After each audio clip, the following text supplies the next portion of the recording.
So Jackie Aina, we know Jackie Aina is the girl for the beauty industry, especially as it relates to Black women, Black luxury, and so forth.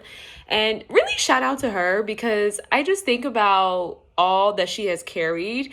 And I'm really loving seeing Jackie come out and speak about certain things. Like she's always been very vocal about injustices and just like lack of representation and things like that. But I'm really loving her, like really coming out. And I think that the time is really heavy, like just with everything going on, because I feel like I'm seeing her come out more and more and like share what she, you know what I mean, is experiencing more and more. So it's like I'm so here for that. But she stitched this video and there was this woman who was basically just talking about how, you know, she used all Black images about how Black women line their lips and how it's wrong and things like that. And I just found the video to be so interesting because that is the thing. So I was making these shorts and I was just talking about how when it comes to Black culture, when it comes to Black women and beauty standards, you have to realize it's always going to be seen as wrong whenever it's in proximity to whiteness and white culture. And I just wrote about this today and just talked about how white supremacy affects white people and how it negatively impacts their mental health, and just really kind of unpacking the psychology of whiteness, because how can you possibly live in a world where it's like you always have to be right? Not only does that stunt your growth, but I think that, you know, I posed the question of whether or not, because of that, is that the reason why white people go so hard to develop characteristics like empathy, right? If they're developed at all. And so it's really so much that happens within that community because of white supremacy.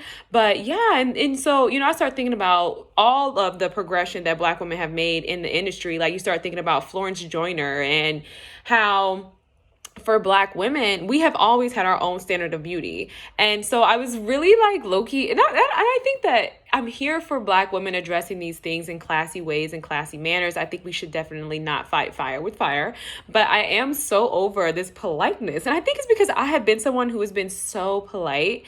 And it's not to say that we need to be, you know, rude or raunchy or anything like that, but it's just like I'm just so sick and tired of always having to come down here to play this nice game when it's like they're really just, it's very nice nasty. And so, you know, there was an Asian woman who stitched it and kind of sought to educate this white woman. But I think that we have to realize that as it relates to white supremacy, as it relates to the ignorance that continuously persists, this is not a matter of education. This is not a matter of a choice. And that's why I say questioning this whole idea of politeness when it comes to like calling white people out on being racist, because it's like, this is not ignorance. And I think because of white fragility, and I think because of the superiority complex that is, you know, sustained by white supremacy, white people who are racist, they get to be seen as innocent, right? There's this kind of like, oh, I didn't know type of thing that continues to persist. And I think that that's also why they do really struggle with arrested development a lot of times.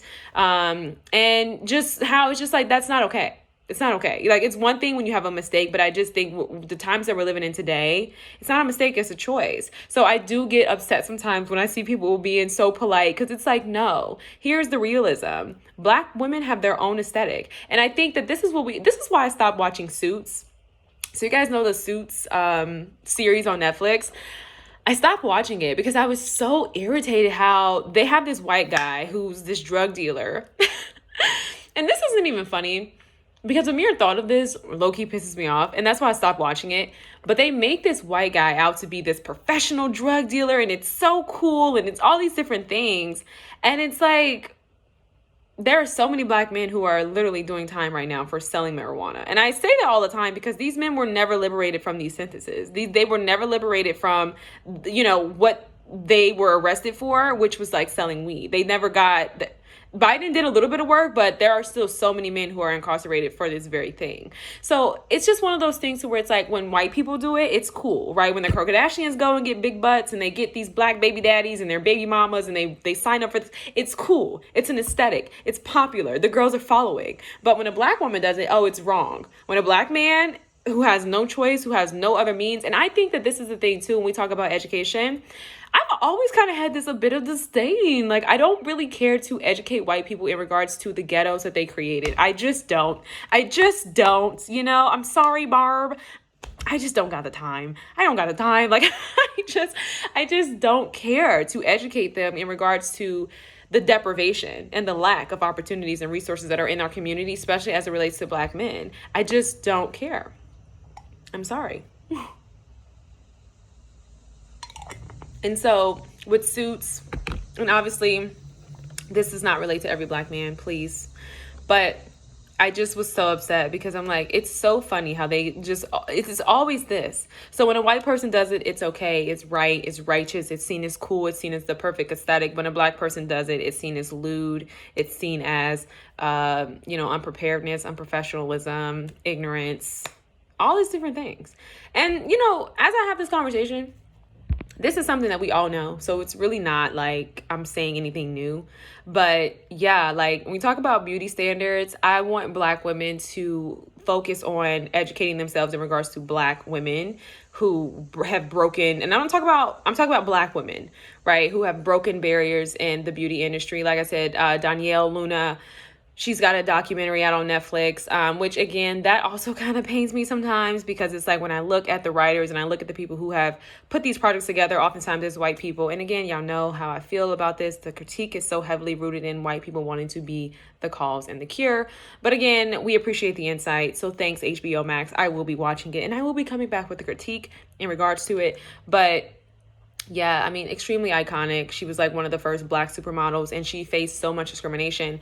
It was the same thing with Dorothy Dandridge, right? The Black actor. And so it's like when you start talking about beauty, it's so important for Black women to like focus on Black beauty and Black women who have been there and done that. And I think that is our work in like remembering their names and educating ourselves in regards to them.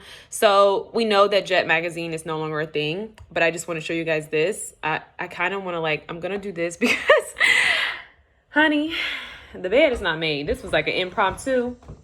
Just wanted to be kind of like consistent in my content creation. So I decided to come on and do my thing. So when you start looking at like Black, and this is so crazy because just so happens that this is literally a cover on Black women beauty tips. You see this aesthetic, right? And this was printed in 1980. And so I think that what we have to realize is that Blackness is not whiteness, okay? Black girls have their own thing. Long nails, that's us. That's who we are as a culture. That is nothing to be ashamed of. That's not wrong. It's just not you. It's like, certain cultures wearing a certain thing because it's their culture. That's our culture. That's our culture. You know what I mean? It's fun. It's makeup. It's fashion. White people don't have that culture. White women don't have that culture. So you can't really say that someone else's aesthetic is wrong. And again, that goes back to the white supremacy of like, you have to be right. But then you turn around and you can't mock it either. You can't like hijack it and then try to make it cool and call it fashion. Because no, that's not how that works. So, we miss magazines like this, right? We miss this. We miss this. We miss seeing this because it's something about the glorification of Black beauty and it's something about the recognition of Black beauty and Black women and our makeup. And we've always been here, right? We've always been here. We've always existed. We've always existed. We have minimalism, right? No woman is the same. And so I just think it's very interesting to just kind of see, or hear certain things like that. Here's another one. I'm going to wrap up. Like we've always, what are you saying? Beautiful. It's beautiful. Here's another one. Now this one, not really so much makeup. She was a dancer, but not really so much makeup here. But yeah, there you have it, folks. There's plenty of more. I have so many more of these. It's crazy. But it's just important for us to understand that we do have a space in this, and it doesn't necessarily have to it doesn't necessarily have to look exactly like white women's beauty, but it doesn't mean it's not beautiful. And I think that this is what it's all about. If we are going to educate white people, it's like, this is why we have to go out of our way to create these spaces and these mantras and make sure that we are acknowledging one another. And sometimes that feels like people are excluded, but it's like, because we are always excluded. Like, when are we not, so it's a lot to really unpack there, but yeah, I'm going to end there because I have to go. But yeah, it's important to know that like we have a space, we have our own aesthetic. It's not anybody else's aesthetic. This isn't that's originality, that's creativity. And it's only when that creativity is able to be capitalized and that creativity is able it's profitable in white communities that it's justified as creativity. Outside of that, it's condemned. So, yeah.